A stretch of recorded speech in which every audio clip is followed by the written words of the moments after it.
Welcome back to another great episode of Security Halt Podcast. As always, I'm your host, Danny Caballero, and today with me is a living legend. Kegan, about that. Smurf, Gill. What's up, man? How you doing? I'm doing great. Thanks for having me on. I have to say, you are our first naval aviator and our first ejection survivor. So you're covering a lot of firsts for us. All right. Well, hopefully I set the bar high. I know you will, brother. So for those that don't know about your incident in 2014, you were training. You were conducting normal training off the coast of Virginia, correct? That's correct. I was operating out of NAS Oceana off the coast of Virginia Beach, Virginia, out over the Atlantic Ocean. Yeah. I guess get right into it. I was with VFA 143, the Pukin Dogs in Virginia Beach. It was my first fleet squadron. I'd already got my wings. I'd gone through the F-18 training syllabus, and I'd been in my fleet squadron for about a year. So I finally wasn't the new guy anymore. Starting to feel like I kind of knew what I was doing a little bit. Definitely still drinking out of the fire hose, yep. as they say, because there's just so much to learn. But starting to get kind of comfortable. I just got my qualification with my Gehemix helmet, which is the joint helmet mounted cueing system. It's like a big, bulgy space age visor that you're basically Iron Man. Yeah, it's really cool technology. Wherever you look, your displays go. You can train your weapon systems. You can use it in CAS, air-to-air scenarios. It's a very cool system.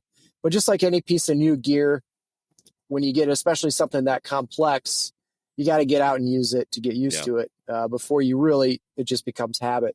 So that's where I was at with that. And I walked into the ready room for my brief, and my buddy Fisty sitting at the SDO desk, standing duty. And behind him, there's a whiteboard. And as a joke, he put a bunch of using this GPS called Shark Tracker.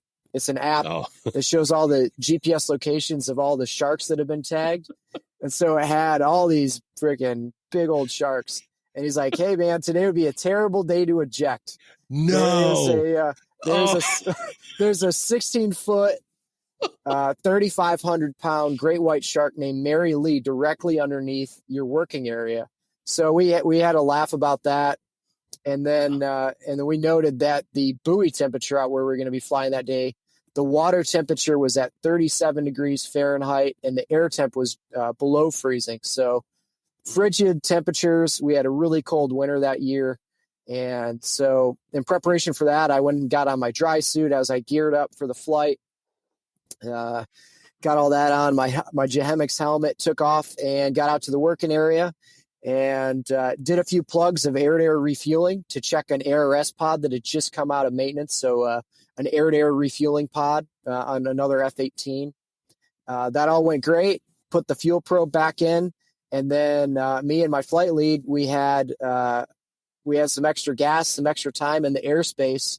So the tanker jet headed back, and we set out to do some air combat maneuvering, or BFM, basic fighter maneuvering, which is probably the epitome of what people think of when they think fighter pilot. It is dogfighting, two jets within a visual range of one another trying to shoot each other. And in this case for pretend, but it's a very perishable skill, and probably the way that you guys train in hand-to-hand combat and with your rifle and fighting, we have to do the same or else we lose proficiency in that skill.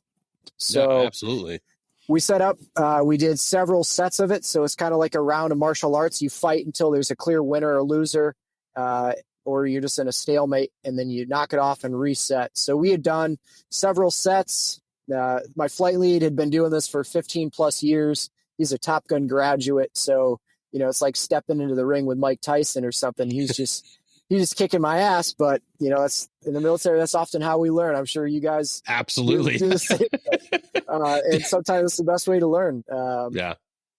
And so, it'd gone well, other than get my ass kicked, I'm still learning. And so we set up for our last fight of the day as we hit what's called Joker fuel. So Joker indicates that we're we got just enough time to maybe get one more set of BFM in before we have to head back to base. So reset the Joker or the bingo bug down to bingo. And with what little time and airspace we had left, we elected to set up a little bit lower and a little bit faster than we normally do just to save time. We're still over 2 nautical miles above the Earth as we started the fight, so 12,500 feet. So the Earth wasn't an immediate concern of mine going into the fight. As we pitched in, called the fights on, we came to that merge, and I was about 30 degrees nose low and partially inverted at the merge. And I'm really focused on utilizing that Gehemix helmet. So there's a HOTAS, so all the buttons on the controls that help that thing operate. I'm kind of focused on that, and I didn't fully realize how fast I had gotten in the few seconds from the fights on. But being in max afterburner, you can put some speed on really quickly. And so I came to that merge. I was already 30 degrees nose low and partially inverted, so I opted to continue that pull down in what's called a split S maneuver. So that's just a dive down at the ocean and like a big loop down at the ocean. I continued to roll the jet inverted and pulled the stick all the way back into my lap, giving me that 7.5 G pull that the F-18 is capable of. So with this Gehemix helmet in my head combined, that's probably about 20 pounds for rough math. So at nearly 8 Gs, that feels like I have about 150, 160 pounds on my head. So you can imagine trying to look around with all that weight on your head. It's like having a full-grown adult sitting on your head as you look around. So you can really feel that. You can feel it in your body. They say it's like an elephant sitting on your chest. You go to weigh in like 1,600 plus pounds, depending on your initial weight. So you can feel that force. And as I hit bullseye nose low in the turn, I'm pointed straight down at the ocean. There's a system on the jet that thought there were bombs on the wings that weren't there. And so it enacted what's called the G limiter in the system in this region of flight is called the G bucket. So right before you break the speed of sound, the forces acting on the aircraft are extremely strong. That parasitic drag is really powerful. And that's back when they were initially trying to break the sound barrier. All the engineers and the scientists were like, you cannot go the speed of sound because you hit this sound barrier, this wall of air that is impossible to penetrate. So that's where I'm at in airspeed. I'm about to break the speed of sound. And because of that, the bomb mistakenly thinks that there's bombs on the wings that aren't there. And so it limits the authority that I have with the stick. So it's like going around a sharp corner in a sports car and then having your steering wheel kick back halfway. And instead of skidding off the road, now I'm just stuck in a dive. And so my G force on me goes from 7.5 Gs down to about 4.5 Gs. And that's initially how I even first recognized there's something going on. I feel that settling. I feel that weight come off my body. And I got the stick in my lap, so I'm just confused going, what's going on? And again, this all just happens in a few seconds. And before I know it, I pulled the throttle to idle. I put the speed brake out in sort of a desperate attempt to slow down. But it's too little too late. And at this point, I was at 2,000 feet above the ocean, which is 2 seconds from impacting at that speed. I was going at 51 degrees nose low, so a pretty steep dive. And at that point, I was at 695 miles per hour, basically at the speed of sound. And that's when the ocean was rushing up at me, and it was very clear that my only option was to eject. And a normal ejection is pretty violent. Ideally, you want to be straight and level, well below 200 knots. And even in those conditions, guys still get permanent injuries from your spine getting compressed. You get flail injuries from impacting the air at that speed. I'm sure you guys jumping out of airplanes, like that force as it hits your body. Oh, yeah. It can mess you up if you're going much faster. And so I'm way outside the envelope of what's supposed to be survivable. But at this point, I'm not even thinking about that. It was just instinctual. I reached between my legs and pulled that black and yellow cable and punched out into the speed of sound, basically. And as my body impacted that airflow, it was like an explosion went off. If you ever stuck your arm out a car window, for people who aren't, jumping out of airplanes at, 70 miles per hour down the highway, you feel that parasitic drag acting on you as it rips your arm back. Well, at 700 miles per hour, essentially, that parasitic drag force acting on my body is 100 times stronger. It's exponentially stronger than what you would experience at 70. So, you know, that is stronger than the force of a lot of explosions. So when that hit my body, it, you know, ripped my helmet off. It smashed my face up. My eyes were all swollen. My face was all swollen. Gave me a TBI. I broke my neck. My arms flailed into that wind, and it broke my left scapula, my left shoulder blade. Both my upper arms, the humerus shattered. My right humerus tore through my right brachial artery, causing internal bleeding. My left forearm shattered the radius and ulna, severed the median nerve.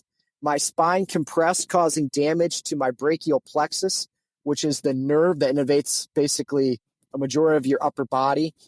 My legs were flailing around so violently in that airflow that the steel-toed boots on my feet essentially became like maces, and they smashed my legs to pieces. So I had open fib fractures in both my lower legs. You know, chunks of my tibia were falling out, and it was, you know, I was in rough shape. The parachute, by the time I exited the jet and went through that ejection sequence, it had taken about a half second. So by the time I got out of the jet, I was a second and a half from impacting the ocean. And in that time, fortunately, my parachute was able to open enough to slow me from dying on impact with the ocean. And then very shortly thereafter, I'm in that frigid, cold ocean water. I had ejected so fast that it shredded the majority of my survival gear off my vest, and it had ripped open my dry suit. So it almost shredded the clothes right off my body, basically. Holy shit. And so as I hit that frigid, cold water, I mean, if you've ever been in 37-degree ice bath, you know, doing the cold plunge thing that's getting popular, you know what that feels like. It feels like needles on your skin. When your head goes under, it's like severe brain freeze, and it takes the breath out of you. So I splash into that, and the parachute that had just saved my life then sunk under that open ocean water and started to drag me under with the currents and the waves hitting me. And we have a system called the Seawers that is on our parachute riser. And what that's supposed to do is when you go into salt water, it sets off a small explosive device. And that's supposed to disconnect your parachute automatically, because upper body injuries are so common in high-speed jet ejections. But, you know, the way a lot of military gear is these days, you know, it doesn't always work. And one of my Seawers fired, it didn't disconnect, and the other one didn't even fire whatsoever, completely failed. My beacon didn't operate, so I didn't have any way for people to find me. My helmet had ripped off my head, so what reflective properties that had, having a white reflective tape helmet, that was gone. So I'm just a little dark head bobbing around out in the ocean, getting drug under. And things are not looking great. I'm starting to get yanked under by the parachute that's full of water. Anybody who's ever had to do drown proofing, or if you've ever been out surfing and you've been held under by wave after wave when you need a breath of air, that's exactly what was happening. I was, you know, gasping for air and then just getting yanked under and held under. Here, one second. I'm going to fix something on my computer that might help the network. It's it looks like it's struggling a little bit. It might just be my VPN. Let me just disconnect that, see if that helps. Too easy. Yeah, I'm a free fall guy, and I can tell you, doing hey-hos, high altitude, high openings, the opening shock is ridiculous. That's the worst experience. That's even a small amount comparable to the forces that you felt. And that's just high altitude. And we're talking about, you know, 20 grand, maybe 24, maybe 25 max. That's nothing compared to the forces on your body on that ejection. And I can tell you, out in Yuma, when you're doing training hey-hos, that's the worst feeling in your body. Such a violent shock. Your clothes is ripped. Your O2 mask is undone. You're trying to breathe. You can't breathe, and you hit and land like a sack of shit. And you're just like, oh God, I hope I don't have to do that. But like a few more times, and here you are. Like you multiply that times infinity. Holy shit. That is man. I shouldn't be alive, you know. The good thing is I was I was a wrestler. I was really into CrossFit and Olympic lifting. So, I was a 5'7", almost 180-pound dude. So I was well built for it. Yeah. And that I think really helped save me, was just being this sort of short and compact guy. But even then I was still just torn apart. And now I'm in the ocean bleeding out. My freaking legs are open fractures. I got my brachial artery ripped open. And all I can think of is freaking Mary Lee, this great white shark, is going to come up and just finish me off and take me out of my misery. Fortunately, my flight lead, he saw my parachute open. So he dropped a mark on my location, and he passed along that lat long to air traffic control, and he started coordinating as the on-scene commander to get other aircraft headed my way. And the little fuel he had, I mean, at this point, he's essentially on fumes. He spotted a fishing vessel about a mile away. He tried them on maritime guard. They weren't answering. So he got really fast and really low, and he thumped over the bow of their vessel. So you can imagine having a Super Hornet blast over your bow, damn near the speed of sound. It got their attention. And so they got on the maritime guard. He was able to give him my position and got this fishing vessel coming back over to me. They eventually got over there. I talked to the guys in the fishing boat later. They said they didn't hear any explosion. My jet, after I punched out of it, it impacted the water so quickly and so fast. It didn't even explode. It just vaporized. I mean, the pieces that they found in the jet were maybe the size of like an envelope. They were very small, what was left of it. But anyways, they got over there.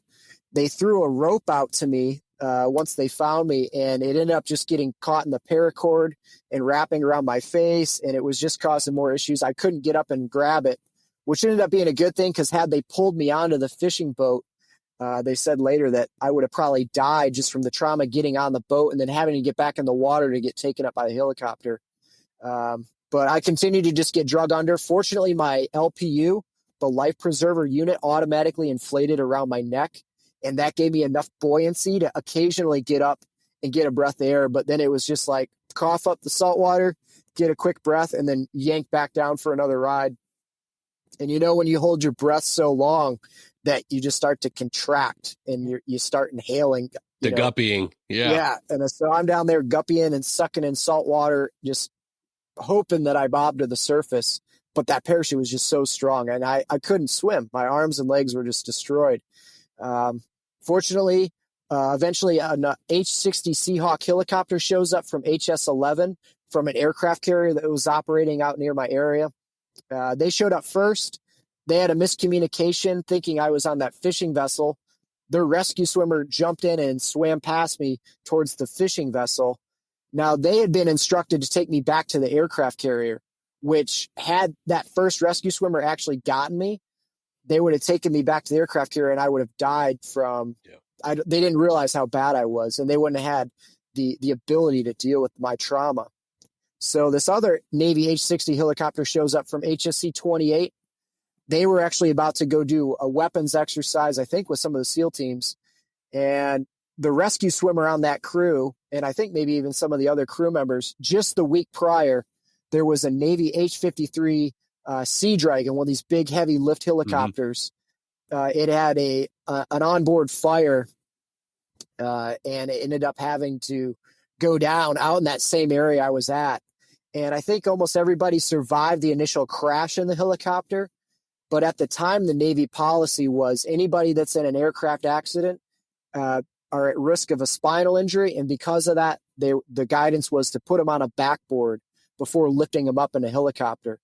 So they did that with that crew per the policy, but because it took so long to get a person on a backboard, Vice just hooking into them and pulling them up, that several of them perished from hypothermia. So here's this rescue swimmer, Cheech, coming off basically the worst week of his life. No break, no vacation, no time to go think about it. And he's back out there trying to save my ass. But in the back of his mind, he's got that idea okay, this guy might have a spinal injury, but we're not going to mess around with the backboard because he's also severely hypothermic at this point. At this point, I had been in that ocean water getting drug under for an hour and a half. I don't know how I was still alive, but I was. Cheech Initially, the pilot of the helicopter spotted my little dark bobbing head as it surfaced for a moment. They got over to my position. Cheech jumped in, and he said he swam up to me and hooked onto me. And he said that parachute was just so strong with the ocean current and the rough swell that it just pulled both of us under.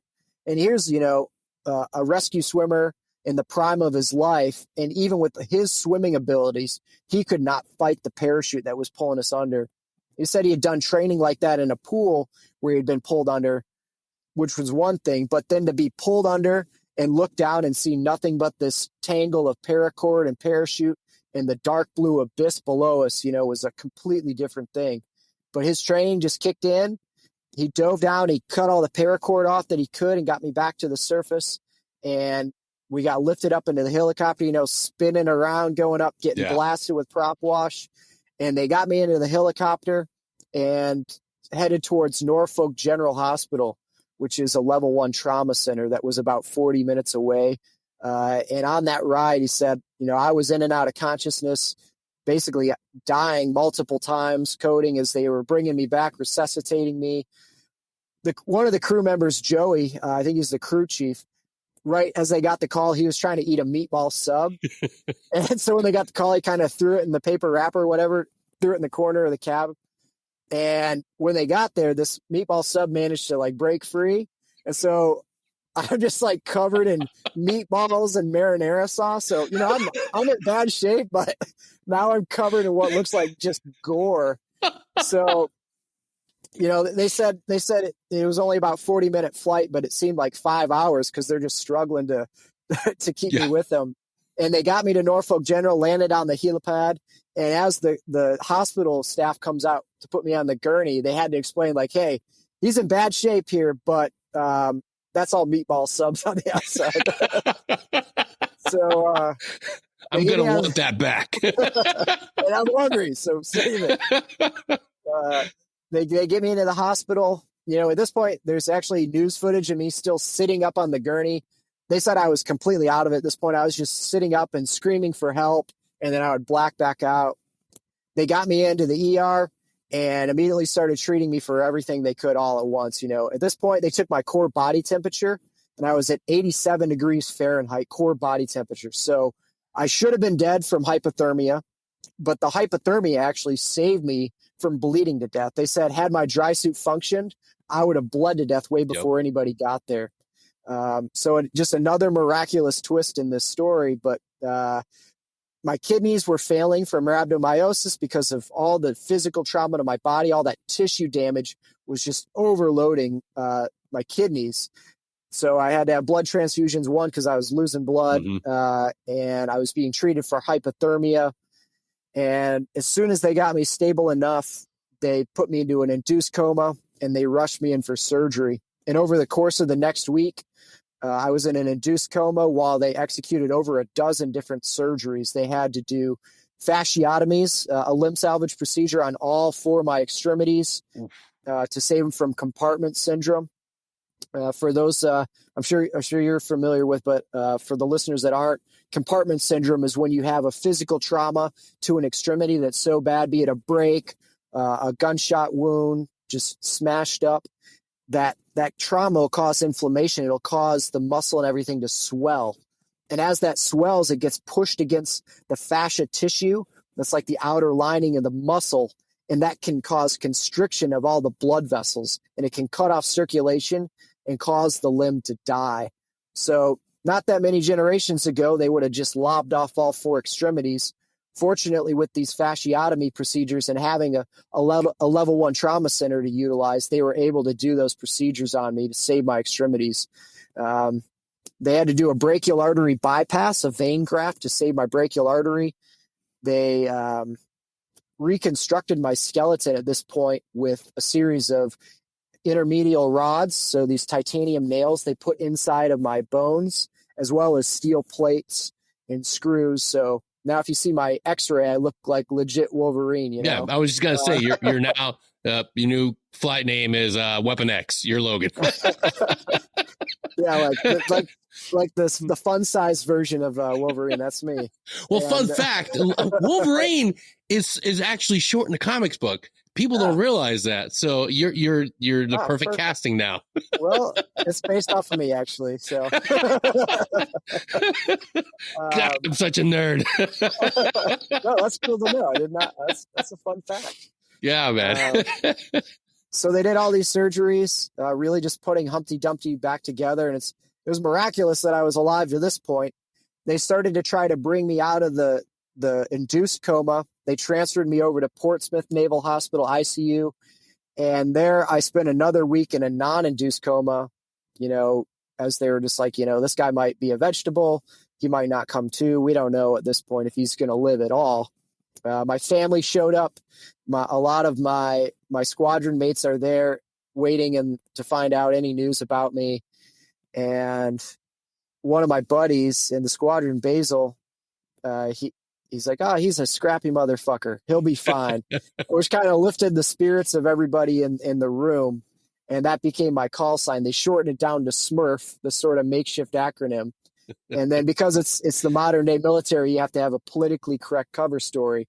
So mine is, I'm a short guy who turned blue from hypothermia in the eyes of Big Navy. But the true story is for scrappy motherfucker. Yeah. And after that next week, the first thing I could remember, I couldn't see anything, but I could hear familiar voices. And it was sort of like coming to from a dream. And I had no idea where I was. I had no memory of the ejection at this point.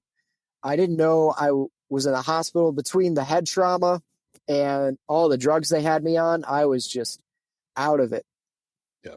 As I kind of came to, I started to try to move, and I thought the little thin wool blanket laying over me was made out of lead or something because I could not budge it.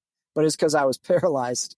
And eventually, after seeing like friends and family come in and starting to kind of recognize people and smile, they were ecstatic that I had woken up. And some of the medical staff came in and they just kind of laid it out to be real with me, to give me realistic expectations, I think. But they were like, hey, you've been in this serious accident. You likely are not going to walk again. We don't think you're going to ever use your arms again. Your flying career is over. Your military career is over. I don't think they're trying to be mean about it. They're just trying to lay it out. Yeah. But in the back of my mind, all I could think is, I can't wait to prove you guys wrong. If you tell me I can't do something, that's fuel. That's motivation. Which wasn't helpful for my parents when I was a child. But, in this case, it ended up being a good thing. And so every day I just started trying to use what I could, wiggle what I could. And after, I don't know, it was maybe a week and a half in the ICU, one of the nurses came in to check on me, and I was sitting up at the foot of the bed, and she was completely blown away. Like, this guy's paralyzed. Like, what is he doing sitting up? Eventually, once I was stable enough, they took me in an ambulance to Richmond, Virginia, where they have a polytrauma center at the VA hospital there. Yeah, the STAR program. And that's where I started doing basically every kind of conventional therapy known to man. I would wake up in the morning and it was vision therapy, speech therapy, occupational therapy, physical therapy, kinesiotherapy, everything, recreational therapy, aqua therapy, you name it. I had every kind of therapy. And while the facility there was just freshly renovated, it was very clean and nice. Every room had a flat screen TV. They had every kind of therapist known to man. So, in comparison to what the Vietnam era veterans were coming back to, one, they got drafted into a war they didn't sign up for, went over, got blown up, shot, whatever, come back, get shoved into a half-ass VA hospital with 12 other dudes in a little tiny room covered in blood, piss, shit, and vomit. And they're lucky to see a nurse once a day, get them a bunch of morphine, and once they're, not bleeding out anymore, they get wheeled out in a wheelchair. Good luck with your life. So to put it into perspective, things have improved in the VA in that regard. So I'm thankful for that. But there were certainly some shortcomings. The biggest one was sleep and food. So probably the two most foundational things you need to start recovering and healing is to get good sleep and decent nutrition. And all night long, they're waking you up to take your vitals and give you medication to help you sleep, which is crazy. Let's wake you up to give you meds so you can sleep. Yes. And then the food was absolutely abysmal. I mean, it was, it was a step above an MRE, but like a few steps below a TV dinner. The food, the contract they had was from a company that prepared the food and heated the food in Hampton Roads, which depending on traffic is like an hour and a half away. They load it into metal boxes, drive it there. So by the time you're getting it, one, it's already this highly processed, just Yeah. nutrient lacking garbage food, but it's been sitting in a metal box for like an hour and a half. And there's not hardly a fresh fruit or vegetable in sight. When you do get lettuce, it's like the white like Yep. white iceberg, that just turns into slime in your stomach. It doesn't do anything. So that was frustrating to see. My favorite meal, I jokingly call it the holiday feast, but it was like The turkey. sliced deli meat turkey that looked like it came off like the half off rack, like rancid, Oh, I like know. shiny. Then the mashed potatoes were very clearly from a box, as there were still dry chunks in the potato. On top, it looked like they took a can of dog food and just plopped it on top. It still had like the ring marks in it and the chunky brown gelatinous goo on top. And then one of my favorite parts was this generic jelly packet that was Yes. white and just like cranberry along the side. You open it up and it's like, it's high fructose corn syrup Jello dyed purple essentially to be cranberry sauce. So, that's the kind of nutrition you're getting there. You'll be happy to know that meal is still available. I am a card carrying member of the Star program, and that meal is still there. It's a popular one, I guess, man. Backed by popular demand.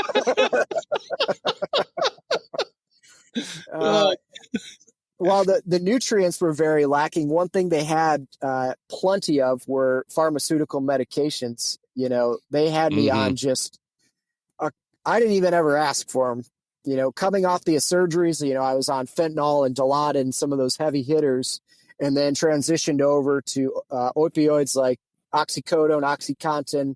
They had me on amitriptyline, tramadol, trazodone. And then they came in and said, hey, we got this new one that's supposed to be way safer than a lot of the opioids. It's called gabapentin or Neurontin. Yep. It's a nerve pain medication. And they started pumping me full of that stuff. Before long, I was up to 2,400 milligrams of this stuff a day, which I think was the max that they could give me at my body weight. And anyway, so lots of drugs. I was dealing with a lot of severe pain, a lot of nerve pain, which is just like random, feels like my leg is on fire, getting shocked by electricity, being crushed in a vice, just out of nowhere. It would just do that randomly, especially my left leg and foot were the worst. And that went on for a while as I was rehabilitating. And eventually this guy shows up. And a lot of the doctors there, they kind of have this air about them that a lot of doctors do, kind of the higher than thou, and they're surrounded by their little entourage buzzing around. Yeah. They come in, they look at a clipboard, they don't even look you in the eye. And before you know it, they're back out and they write some new prescriptions for you. And that's the extent that you interact. This guy came in. He's still a doctor. He had like long hair, kind of looked like a hippie dude. And he's just like, hey, what's up, man? And he actually sat down, looked me in the eye and talked to me for a minute, which I was, it was refreshing to say the least. Yeah. And he's like, I have this modality. It's called prolotherapy. And I hear you have some severe nerve pain in your leg. And we'd like to give you a try, give this a try. And he's like, it's kind of experimental. So I need you to sign this paperwork. I was like, at that point, I'd do anything. Sign the paperwork. He takes out a little syringe and a little bag of glucose. So sugar water, essentially. No. And he fills the syringe and then he plops it subcutaneously in what looked like little mosquito bites up and down my leg where I had the pain. And within a few minutes of him starting to do this, that pain melted away and it never returned back to the same level it was at before that procedure. And that was one procedure, one time, and all you needed was a syringe and some glucose. So anybody out there who's dealing with nerve pain, look up prolotherapy and see where you can get it, because that did wonders for me. Little by little, I'm just doing everything I can to get better. My arms didn't work for the longest time. My legs didn't work. But little by little, they got me moving, slowly graduated to a wheelchair. The arms started working slowly. Every day I was just like, what can I do today? And I was a hard charger. Like I couldn't do much, but what I could do, I did full heartedly to get, to get active. Yeah. I was fortunate to have people bringing me food from the outside. So I was getting some decent nutrition. And after 3 months in there, they got me out and back to Virginia Beach, where I continued doing outpatient therapy at Naval Hospital Portsmouth. And, I kept at the therapy as hard as I had at Richmond. And little by little, I showed up, for physical therapy, and I could barely walk. They had me on a treadmill for 10 minutes, just seeing what I could do. And I could barely walk. And I was just panting, felt like I was at my max heart rate, Yeah. Within a few months, they had me in a weighted vest, and I was out running, and the staff there couldn't keep up with me. And so I really progressed. In between there, I had to have a few more surgeries. I actually had one surgery that went terribly wrong. Not the surgery itself, but the aftercare. I then had another surgery at that same hospital that went amazing. This Dr. Christopher Hogan, an orthopedic surgeon, rebuilt my arm because I had a severed median nerve. I couldn't use my left hand, and he did all these tendon transfer procedures, and it gave me my hands again. Anyways, after 2 years of all this rehabilitation in the clinical setting, plus I had my friends taking me out as soon as they could, taking me out surfing.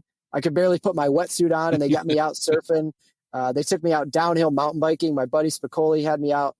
I could barely hold the brake and use the front brake, and he's got me in all this body armor and full face helmet, bombing down these runs in no time. My buddy Tommy and Vinny took me out wake surfing. I was so lucky to have my friends at that moment, because what would have happened had they not been there? They're giving me these big bottles of Oxy, and I was popping those things because they take away they don't take the pain away, but they make you feel better about it at least. Yeah. And popping those things with some good whiskey, and I would have melted away into a freaking lawn chair for the rest of my life had they not been there to kind of pull me out of that. Mm-hmm. And against the advice of the medical staff, I decided to wean myself off of my pain medications. I think had I not taken that initiative, I'd probably still be on all that stuff. But I just started tapering off things one thing at a time.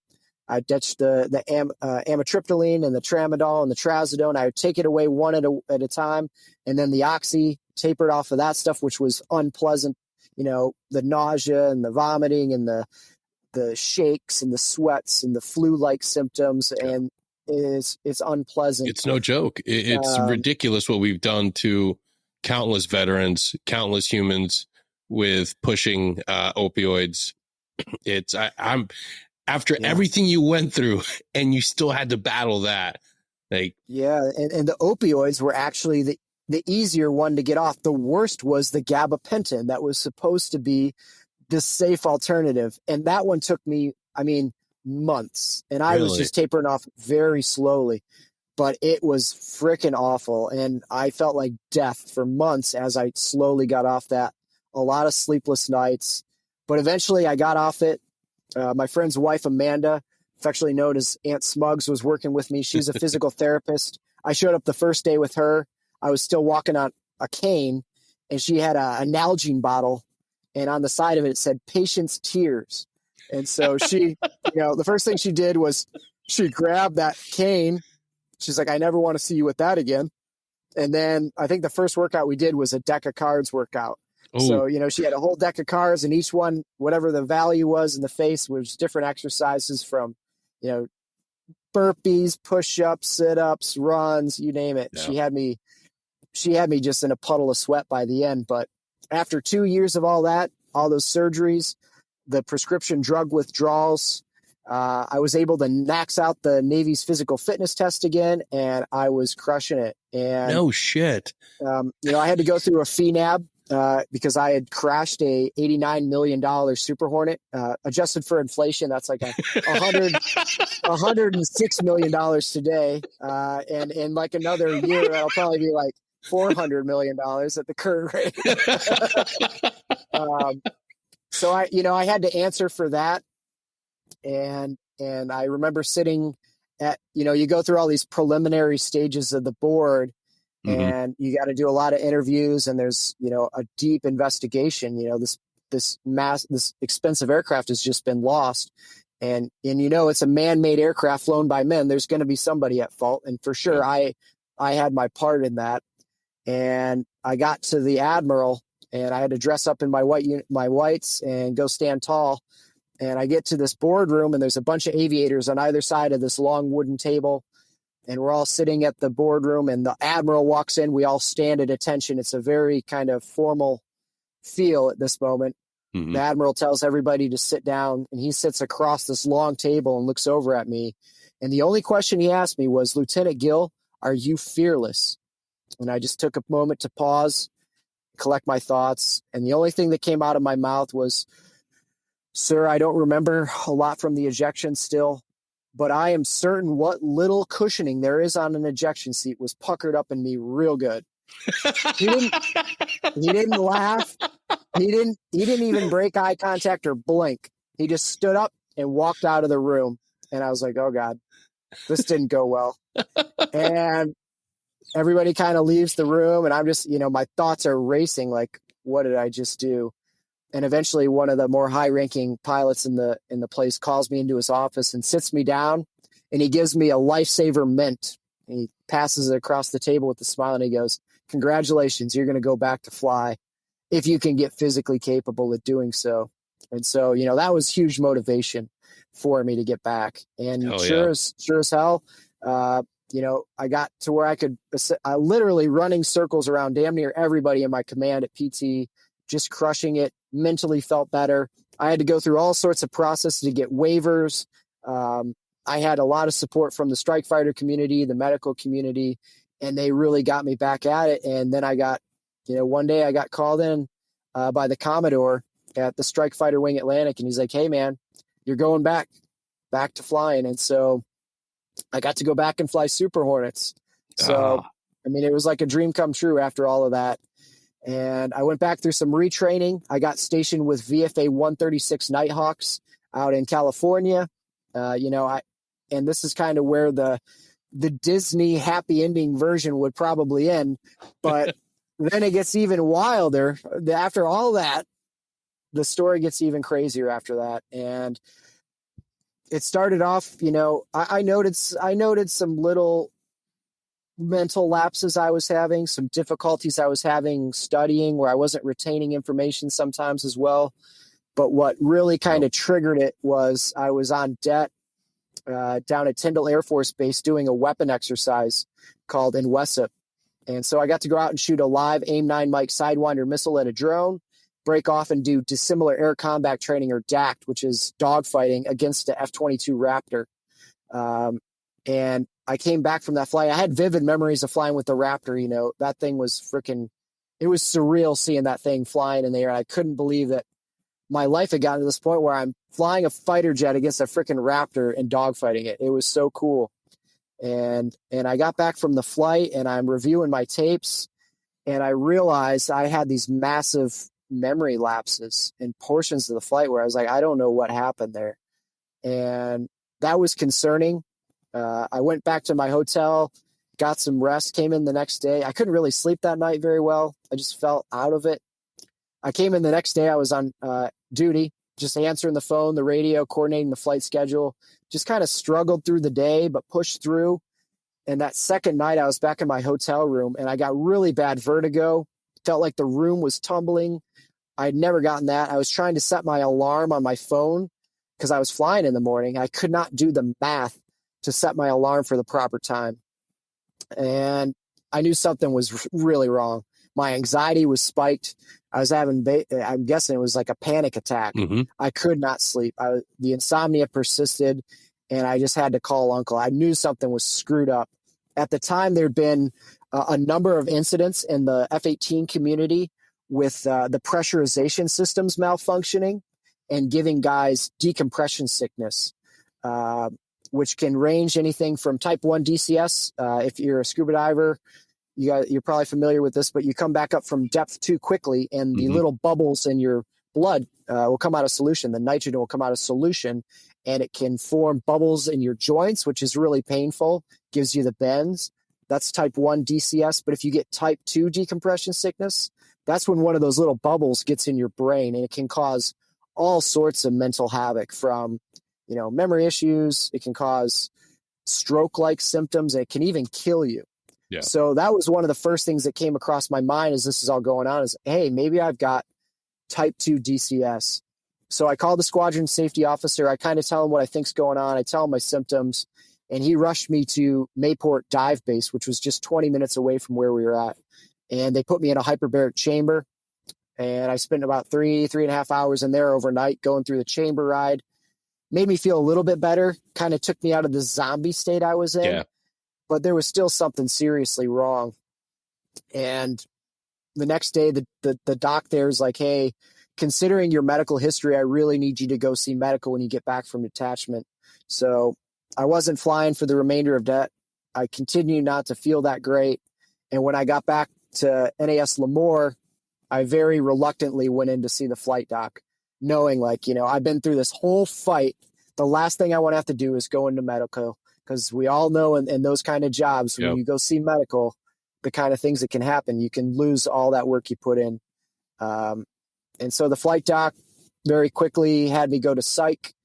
And, I'm not holding anything against him. The understanding of PTSD, or now PTS as they call it, and TBI, or the sort of operator syndrome, that combination is very new, and a lot of people are not understanding it, especially in conventional medical system. But they bit off on the whole PTSD thing. Within a few weeks, I had a delayed onset PTSD diagnosis, and they tried to do some conventional therapies with CPT, CB, some of these, talk therapies. They literally, they had me download a CPT app on my phone. And that was the therapy I was getting, was like, hey, I just need you to do this thing on your phone when you go home. It doesn't work like that.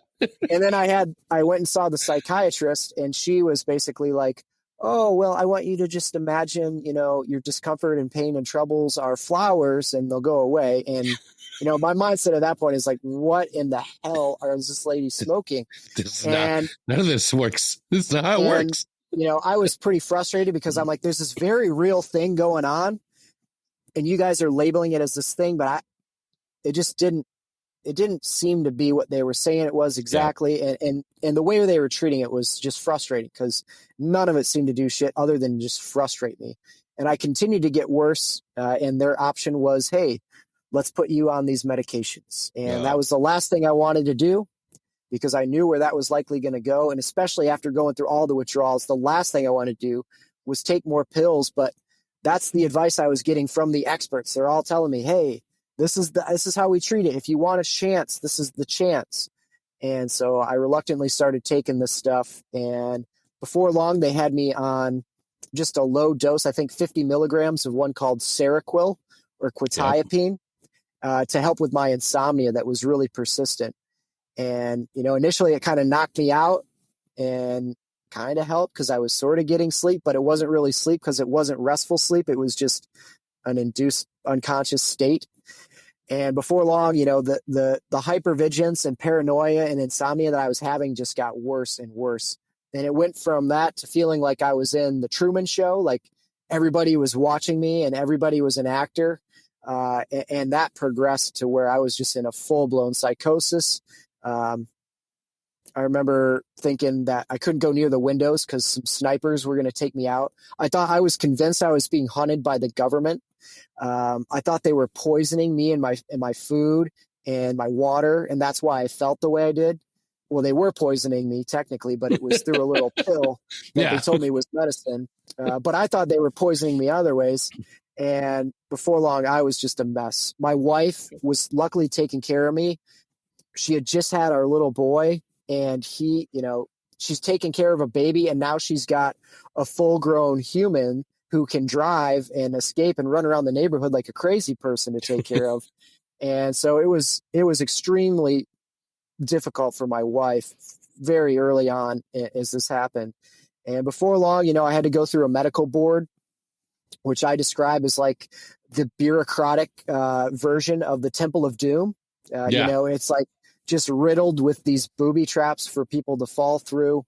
My Pueblo was a disaster area. She didn't know what she was doing. the legal representation you get is this dude that you talk to for 10 minutes on the phone that lives thousands of miles away and has to deal with over 3,000 cases a year. I mean, everything is set up for failure for you as the service member. If you're not doing your own homework, if you're not doing your own due diligence, it takes, you might as well have a degree by the time you're done studying and reaching out. I felt like an investigative journalist going through because it really is not, there's no rhyme or reason to it. There's no easy way. And to be successful and to advocate for yourself takes so much work. You literally feel like you're putting together a breaking news report. You're having to call people in different states, figure out how to talk to your different providers. It's horrible. And I had the support of my wife, who's a freaking angel. I had the support of my command. I had the support of the medical community. I had a stack of freaking medical records from largely military hospitals.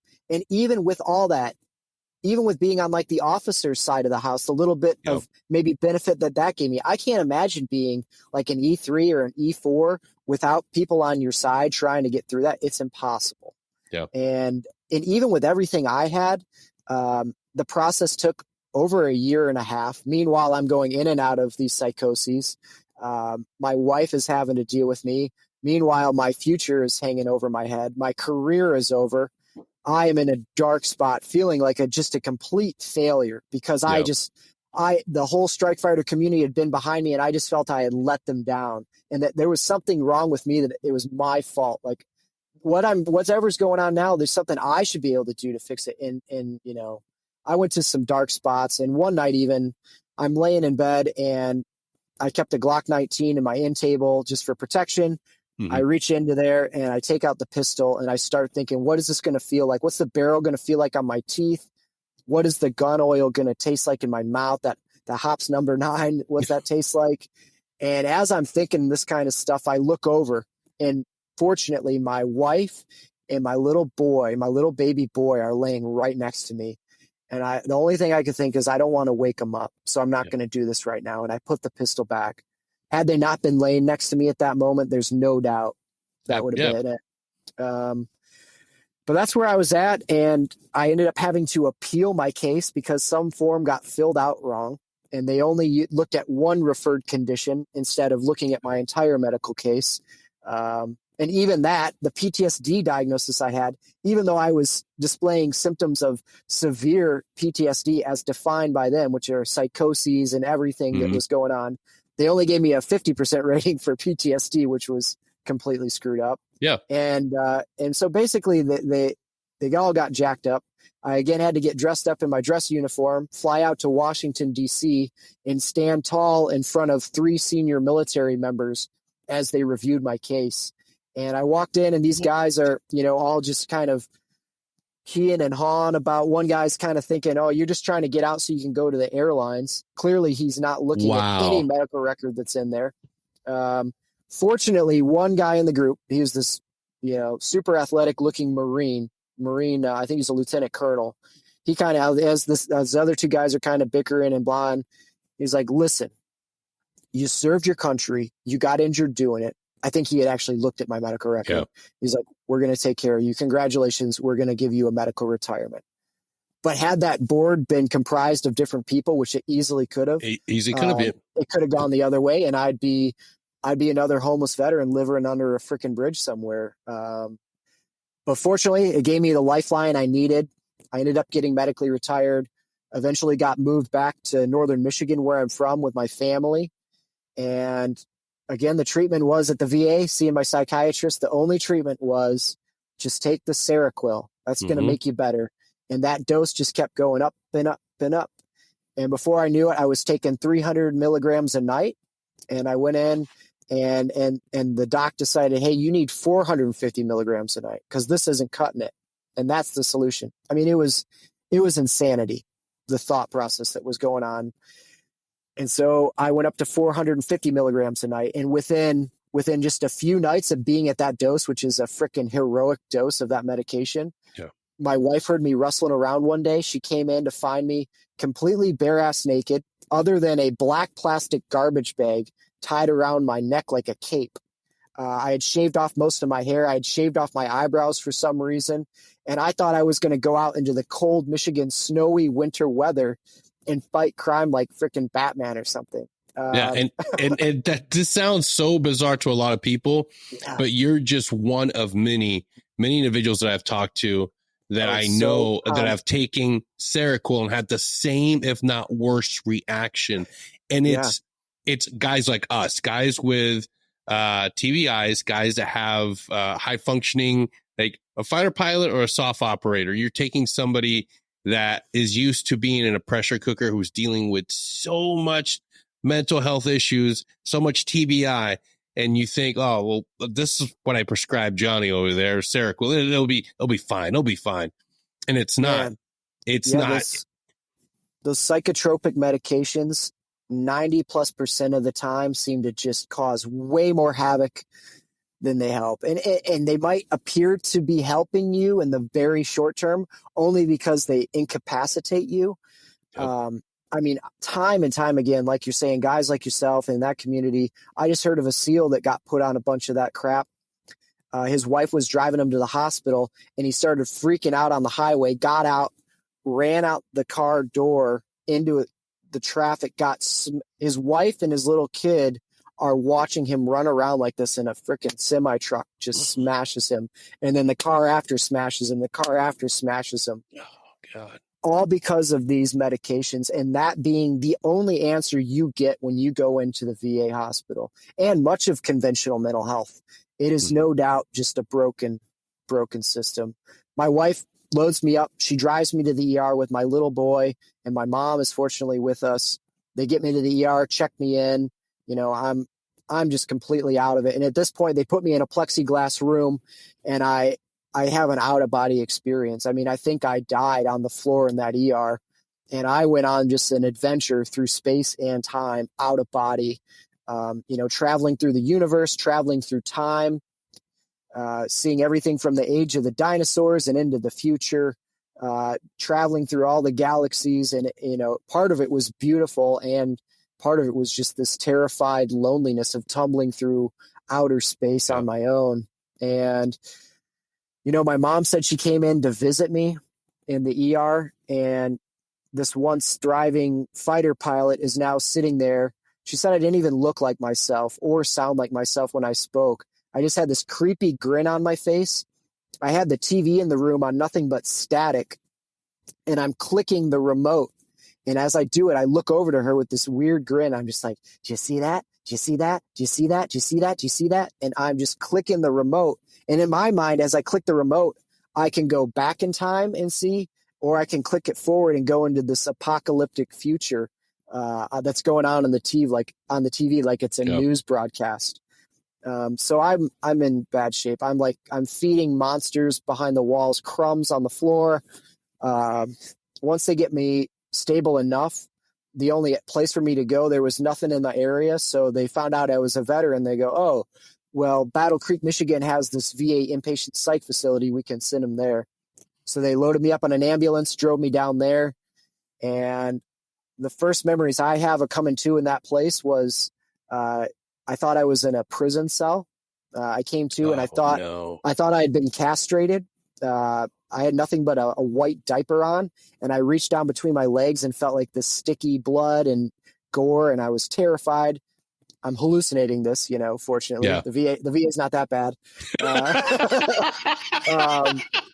And I wasn't, unfortunately, I wasn't in a prison cell. I was in one of the rooms there. Yep. And I sort of started to get a little more lucid and was able to stand up, eventually opened the door and came out into the bright hallway and get down and realize I was in this psych facility. And I had moments of being lucid there. I also had moments of going back into psychosis. Did a lot of watching movies, playing Monopoly, talking with other vets that were in there. And again, the only option there was more freaking medications. And I did not want that. And again, the way the other VA had its shortcomings, I'm in like the lowest point of my life. What I really need are some sleep, some decent nutrition, some clean drinking water, some exercise, to be outside maybe, to get fresh air. And there are none of those things there. I don't know if it's complete incompetence or even malicious intent. I don't know. But it seemed like all of those things, there was the opposite. Every 15 minutes. Because there's no money in that. There is no money in that. Exactly, man. I talked to a guy, a doc that's high up, and he's been at those boardroom meetings for the top of the VA and those decisions and policies being set. And he said, at the end of the day, the pharmaceutical industry gets to decide what policies are utilized through the VA system. And what policies are you think they're going to use? They're going to use things that put people on their products that they have to use the rest of their lives, and they, every night they're waking me up every 15 minutes with a flashlight in my face to make sure I'm safe. The food, again, is abysmal, no nutrients. The water that comes out, it just tastes like a chemical bath. It's got so much crap in it. The only way people make the fluids drinkable is they put it in with a bunch of artificial sweeteners and colors, and this like raspberry lemonade or regular lemonade tea stuff that people drink to cover up the flavor of the water.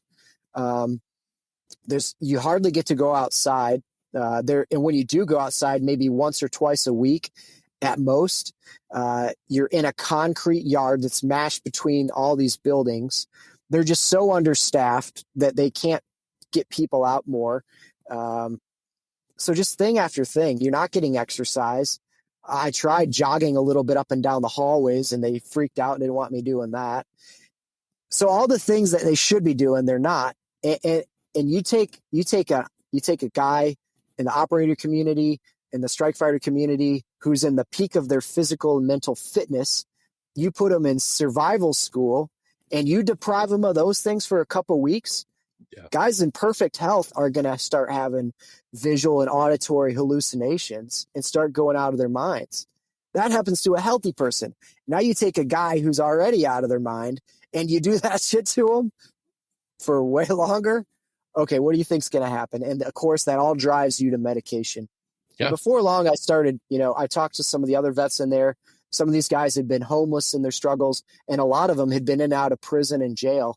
And they all agreed, we would rather be in prison than in this VA psych facility. The food's better in prison. You get to go outside every day. The conditions are better. I mean, that is completely wild to me. That as an American veteran at the worst point in your life, you'd get better treatment if you just were in prison. So I got very frustrated with this, and I started to plan an escape. I started collecting warm clothes. I started stockpiling snacks like peanuts and stuff in bags. It's real life Prison Break. Dude, it was. And my plan was I'm gonna pull the fire alarm, and they'll take us outside, and then I can make a run for it. So one night I pulled the fire alarm thinking this is going to get us out of here. Apparently somebody had already tried this trick. Before long, base police showed up. Mike, the head nurse there, who I actually really respect because he really cared for us. But he pulled me into a room and he's like, we can do this the easy way or we can do it the hard way. And he had a syringe of Haldol. And so I just bent over and I was like, all right, Mike, stick it in my ass. And he plunged that syringe into my butt cheek and pumped me full of Haldol. And Haldol is supposed to be an antipsychotic that brings you down from this manic state. But as soon as that stuff went into my body, it felt like there were insects trying to crawl out from underneath my skin. All I wanted to do was run and scream and rip my own freaking skin off. And if you've ever seen a movie about psych facilities and you see somebody like freaking out and their tongue's coming out and they're yelling and screaming, that's the dude that's getting Haldol.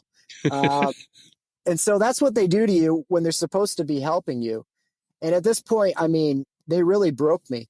And so I was just taking whatever med they fed to me, and I'm literally drooling on myself. And this soulless lawyer pulls me into a room, and she has me scribbling on these documents.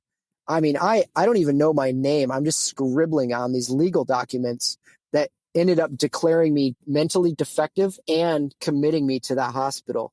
I had been voluntarily admitted. And even when I was voluntarily admitted, when I asked to go home, they wouldn't let me go, which is what led me to trying to escape. And then once they finally broke me down with the injected Haldol and all the meds they just pumped me full of, when I'm at my weakest point out of just drooling on myself, they had me signing legal documentation. And once you become mentally defected and committed, you now show up on the law enforcement information network like you had committed a felony. And I had my Second Amendment rights taken away from me. I can no longer purchase a firearm.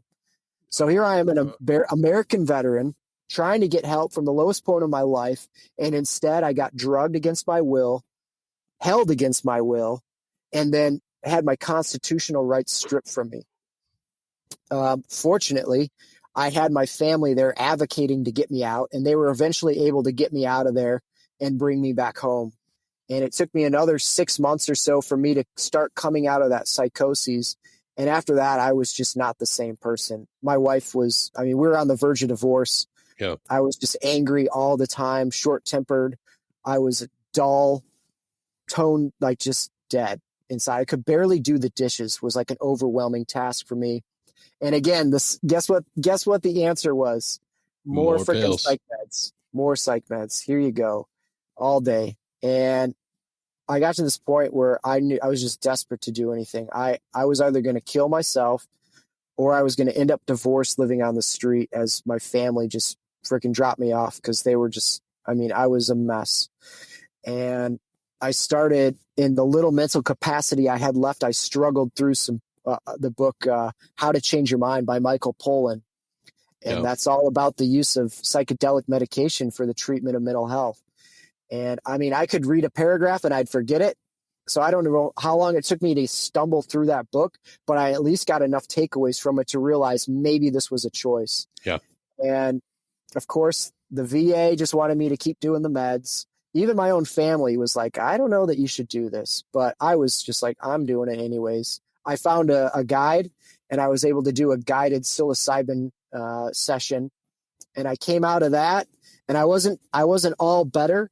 But to use Michael Pollan's analogy, it was like a fresh snowfall over all these ruts of negative emotions of everything that I had been through. I had just been trapped in these emotions of anger and depression and sadness. And that gave me kind of a little bit of a chance to take a new path down the mountain of my life, to carve down this fresh powder and take a different choice. And in that, I recognized that pattern. The pattern with the psych drugs and where it had led me. And I took it upon myself to wean myself off the medicines that they were prescribing me against the will of my psychiatrist and even against the advice of my family. They were very concerned because you're all kind of conditioned to think, here's a psych patient coming off their psych meds. That's the worst thing you can do. Now it's going to get really bad. But I knew in my heart it was the right thing to do. And as I got a little better, I reached out to Vet Solutions. I didn't really meet their criteria. They're largely serving the operator community, but I applied anyways, and I didn't get in. But they did send me an email, and the email was for an event going on down in Texas through Warrior Angels Foundation. Andrew Marr, I listened to your episode with him and Doc Gordon. Andrew and his brother Adam Marr. Andrew, for those that don't know, is a Green Beret. His brother Adam is a former Apache attack helicopter pilot. And together, after Andrew's struggles through a lot of the same things I'm talking about, they started this Warrior Angels Foundation to provide care for veterans in need, because they knew as well as I knew that we're not getting it from the mainstream sources through the VA. And anyways, they were putting together a fundraiser for this 4x4x48 challenge that they were putting on, which is from the minds of David Goggins, go run 4 miles every 4 hours for 48 hours straight. And so someone was calling me to put together a fundraiser. So I did. I got on their page. I put a little bit about my story on it. I didn't have any social media or anything at the time. I'd really cut myself off from everybody, essentially. But I texted it to a few friends. I emailed it to a few friends and family. And before I knew it, the thing just blew up and had a bunch of donations coming in, and it just went viral. And before long, it had raised $10,000. And Adam Marr called me up and he's like, "Hey, we saw your fundraiser. We've read your story. We really want you to come down and join us." They bought me a plane ticket and flew me down to Texas. And I was welcomed into this amazing community of people that had been through a lot of the same stuff. And that it was largely guys like yourself. We had the Green Berets, we had SEALs. Marcus Capone was there with his wife, Amber, from Vet Solutions. There's MARSOC Marines. There's a lot of dudes there that they couldn't talk about what they did because they did some of that kind of stuff for the high level military, OGA kind of stuff. And each leg of the runs, I ran with a different individual, and I heard their stories, and we had it was like a breath of fresh air, and it gave me so much hope.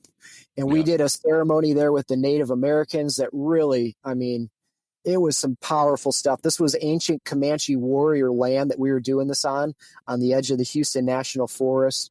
And there was some powerful stuff going on there with that warrior spirit in the air and the people that were there. And I sort of had the spiritual awakening through it. At the end of the event, I had just run 48 miles, essentially untrained, just from the energy that was in that place. Yeah. And as I walked up to this tree at the end, the native elder did this big staking ceremony at the end and said these incredible words about reuniting the natives and the veteran community, and how he really felt the veterans were the way ahead in our nation right now with all the struggles. And it was beautiful. I'd never seen so many big, muscly, tattoo-bound dudes crying, and he invited us to place our intentions with this old growth tree that was out in the middle of this field. And everybody kind of went up, and I thought about what I was going to say. And I walked up to the tree once everybody kind of cleared out. And as my head touched the bark of this tree, it felt like I got struck by the shock of just amazing warm lightning. And whatever that energy was immediately knew all of my intentions of who I was. And immediately I kind of knew that I still had purpose in my life. And from then on, I had this mission to start sharing my story and helping others in any way I could. And I was, again, reunited with being of service to other people. And it was so powerful for me. I started doing podcasts.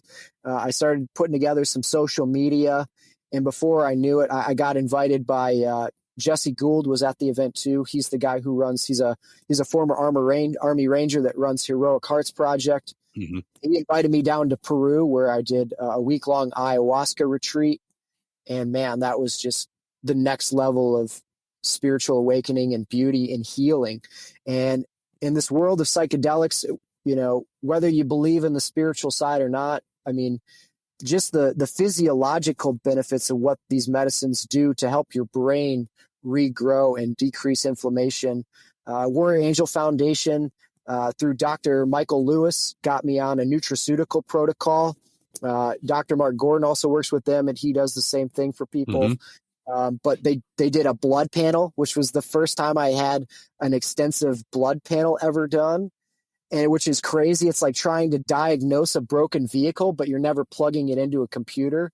Well, these guys freaking finally plugged in, and they got all the error codes. And from there, we were able to address it. Typically with brain injury and all these mental and emotional traumas that I had through everything, it causes a disruption of your physiology, a disruption of hormones. And I know you're savvy on all this, but for the listeners that haven't heard this, when you get all this stuff going on, even if it's just emotional, just the trauma that occurs of you being in a war zone and exposed to the things that you see there, those things, emotional tolls, can have the same effects on your brain as a physical trauma of a TBI. Yep. It can cause the same neuroinflammation. It can cause the same damage to your brain. And when that happens, it throws off your hormones. And if you don't address your hormonal imbalances, you're going to feel awful. You're going to feel demotivated. Your body's going to start falling apart. Your mental function, your cognitive function is going to degrade. And finally, they were addressing the root cause of what was going on.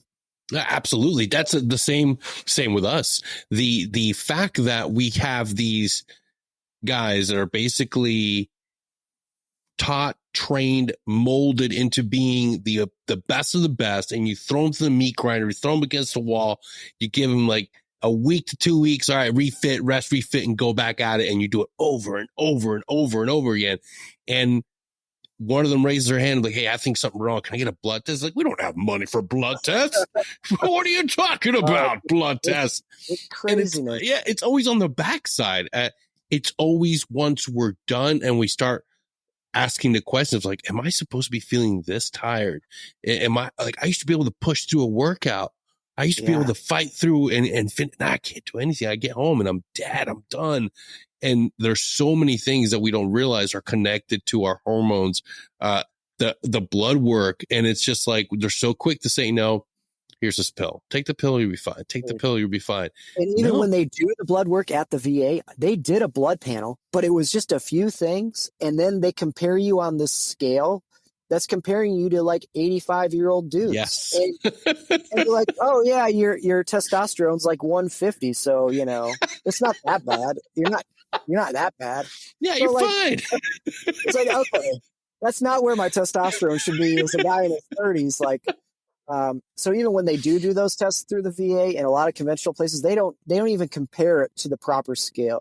And I finally was having that done. And I just met Doc Kurt Parsley.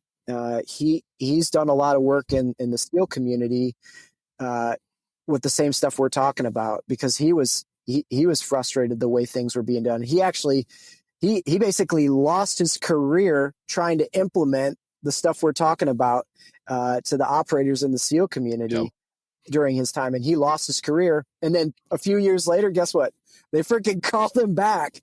And then he started working with DevGru and all these guys, and there's a lot of power in this stuff. Oh, man. The thing is, our community of high functioning individuals, fighter pilots, soft operators, we're intelligent. Right. The amount of know-how and talent and intelligence that goes into making one of us, and it goes into developing us. Like, once we know that there's something wrong, we can fix something, or we know a way to address something, we start asking questions. And one thing we're seeing now is, and it shouldn't be this way, but we're seeing now, there's a big push trying to say, well, operator syndrome, I mean, that's just one study. You don't, we're not going to validate. We're not going to talk about that. It's like, no, you are going to talk about that. Because the fact that you're sitting there telling me that it's not a real thing tells me and leads me to believe that you're worried about financing and money and fiscal responsibilities. And let me tell you something, humans are more important than hardware. You shouldn't have written that in the guidelines, in the rules, in the rule book, if you didn't mean it. Humans are more important than hardware. Let me tell you, that jet, that Super Hornet, great piece of machinery. But you know what? It's not you. Without you, without the human factor, that thing is dead. That thing's just sitting there. It can't do anything. So it doesn't fucking mean a thing, because you matter more. I matter more. And all those fighter pilots, all those operators matter a whole hell of a lot more. And we need to talk about it and be open to the idea that maybe the things that can heal us are the things that we have vilified for decades, because now they're starting to see this. Now they're starting to see the science and bring it out openly. And it's because civilians are starting to see, like, okay, maybe we need more research. Maybe we do need to start propping these things up. Like, I'll pay money for it. I'll pay out of pocket for treatment that actually works versus something that's going to make me an addict. And unfortunately right now that's where we're at, is you either have to pay for it out of pocket, or fortunately there are a lot of these VSOs, these better nonprofits that are providing this stuff, but they're limited to whatever they can raise in donations. And so that's a struggle. But there is no doubt the combination of one, addressing the physiological side through the nutraceuticals and hormones and blood testing and all that, combined with the psychedelic medicine, which is, this is ancient medicine. This is medicine that has been this is indigenous medicine that has been being used since before recorded human history. Yeah. And yet people are talking about it like it's this brand new freaking thing. Okay, Oh. you go down to the Amazon rainforest and you find these people who have thousands of years of history in using this medicine and passing that on. And now here in Western culture, we're just like, it's like we're pretending like, oh, well, we didn't know about all that. And now it's going and humming about what research. And there's actually a ton of research showing how beneficial this stuff is, and addressing addiction, and rebuilding your brain, and resetting your mind, and healing you in so many levels. It's wonderful to see what's out there. It's frustrating to see how stuck the mainstream system still seems to be. Yeah. But guys like you and I, these high functioning humans who were once at the tip of the spear and the cutting edge, when we start to get that treatment and we start to heal, then we get our spark back to be of service again like we once were. Yeah. And you know, we're becoming that flame of hope that I think is going to help to lead this into the next generation of people, and get it out there, and maybe make some freaking difference, even though we're battling against the freaking pharmaceutical industry behemoth and these broken systems. Yeah. But you know, it's guys like us, we've been trained to do the impossible, and damn it, if we're not perfectly built for it. Like, it takes absolutely nothing to fuel a podcast. It really doesn't, you know, and if all it takes to be reaching out to people and getting it out for other people to listen, because all it takes is lighting that spark. Yeah, man. When you start connecting people and giving people hope that there's a better way, and then they start taking advantage and they utilize that knowledge, they're getting better. Then they realize, oh, fuck, it's not that I was a tier 1. It's not that I was a fighter, but I still am that. Right. I can be whatever the fuck I want. And now I can start helping others, because that's what it's going to take. It's the pharmaceutical industry is a fucking monster, but it's not impossible. It's not impossible to educate people and say, hey, you can find an alternative to this. You don't have to be addicted to this. You can try something else. It takes discipline. It takes hard work to develop things like meditation and mindfulness, but it's free, and it gives you control of your own body. It gives you control, and it gives you something that they can't give you through a pill. And that's the satisfaction. You're not going to heal through a pill. Yeah. There's things that you can do right now without seeing a doctor, without getting flown to freaking another country to do a medicine journey, without even the blood testing and all of that. You can start eating better. Yep. You can start drinking clean water. You can start getting regular exercise. You can start, you know, being a little more positive. Like, there's little things that you can do now that, one, you need to start doing those if you want any of this other stuff to really work. Mm-hmm. But it takes a lot. It takes a lot of discipline. And I think a lot of people, they just want to be able to give up and take a pill and call it good. And if you do that, you're not going to get better. You're going to get worse. There's a beauty in the discipline and in the work. And that's something that you can't see it when you're at a deficit of not doing anything. You've been sitting in this position of just wake up, take your pill, be angry, be negative, put on your grunt style t-shirt and be angry at civilians, be angry at the world around you. But you know what? Yeah. First step, don't wear that t-shirt that says fuck civilians. You know, don't wake up and immediately think that the world's a piece of shit because the guy that you like isn't in office. Wake up and choose to see the positive. Holy shit, I'm alive today. Yeah. What are you grateful for? Exactly. Gratitude, self-compassion. Maybe you don't have much. Yeah. Maybe you're one of the guys, one of the countless homeless veterans out there that's able to listen to this, and you're maybe you're just thankful that you were under a bridge last night, not out in the open, you know, and yeah. I hope that doesn't sound crass, but it's like, that's kind of the mindset that can snowball into good things for you. Absolutely. It's one of those things. I remember every miserable day in Iraq and every miserable, cold, wet fucking night in Afghanistan where it's just like, great, I'm in a fucking flooded field in the support by fire position. This is miserable. But you know what? I'm fucking alive. Holy shit, I'm fucking alive. And I know there's people out there that are going through it, and they're in, keep fucking fighting, keep pushing to look and see the good in life, because there's so much fucking better things out there for us.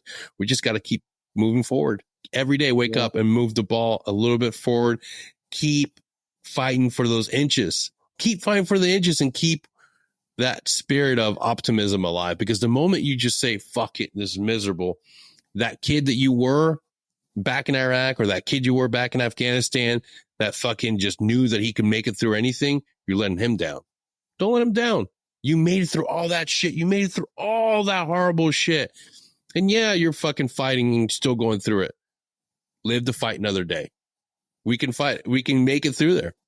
Hell yeah. And I know there's guys that have had it a hell of a lot worse than the story I just told you.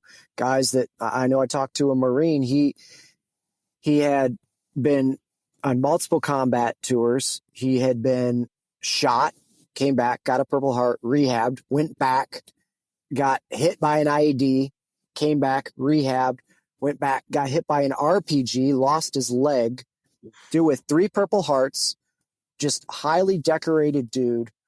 Medboard got screwed up, didn't get anything, and spent a lot of time homeless. And there's, unfortunately, there are story after story like that. Yep. And guys that have had it a lot worse. But just, I hope this lands in your ears that you're not alone. And if you can have hope, you can get better. And I want, this is one of my favorite quotes, and it's, in order for there to be a tree that can reach the heavens, it has to have roots deep in hell. So if you are in that deep, deep corner of hell right now, whatever that might be, maybe it's just the memories of the warfare you had to be in, know that that gives you the ability to reach a higher state of being than somebody who hasn't been in that darker place. It can make you way more grateful, way more loving, way more fulfilled.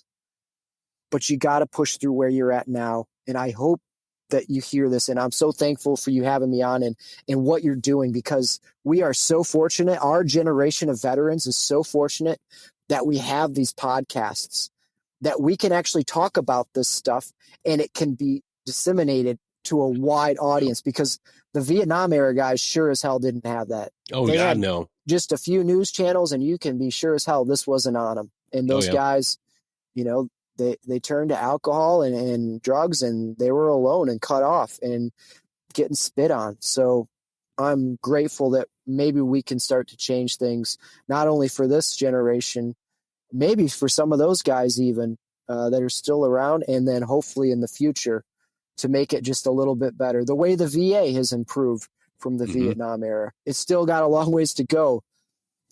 But I think just talking about this, exercising our freedom of speech is so powerful.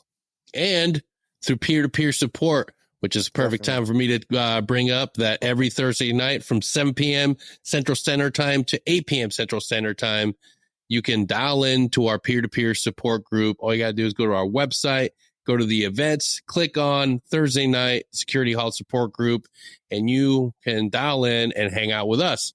It gets you away from one. If you have a negative echo chamber of your friends that all they do is just beat up and just talk about the latest social media bullshit, it gives you a group of people that are going through it, but maybe with a better positive outlook on life.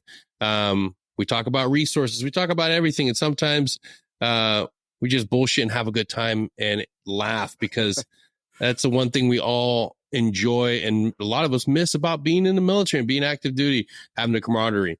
But remember, every Thursday night, 7 p.m. Central Standard Time to 8 p.m. Central Standard Time, Security Hall peer-to-peer support group. Kegan, I can't thank you enough for coming on here tonight and sharing your remarkable story. I'm going to keep you in the loop, because I want you to come back on and talk some more about I'd love to, man. I'd love to. Your healing journey, man, because it's something that more of us need to hear and understand, that there is a way we can make it through this. because like I always like to say, we get through this together. Till next time, take care.